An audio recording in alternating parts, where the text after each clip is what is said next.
την εικόνα του τι συνέβη σήμερα, με δύο λόγια.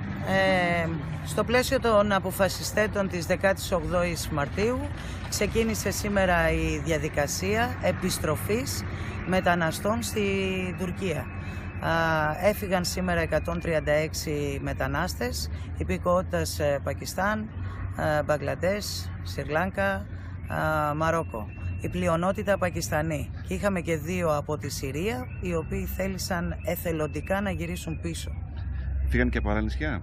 Έφυγαν και από τη Χίο, τώρα μόλις φεύγει και το καράβι με 66 άτομα. Η κατάσταση μέσα στη Μόρια πώς ήταν, είχατε ηρεμία? Ήταν ήρεμα.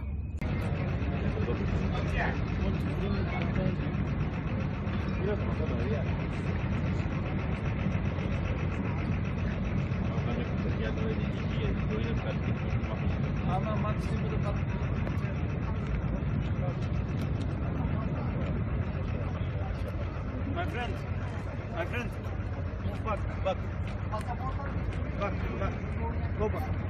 All of you, go back. Yeah.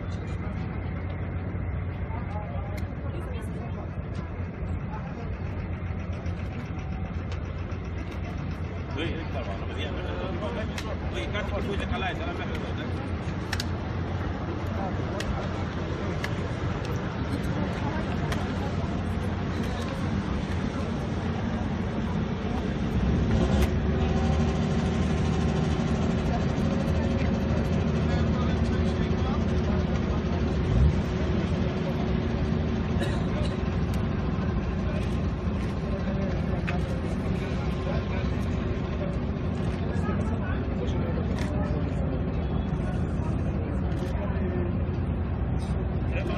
Come on,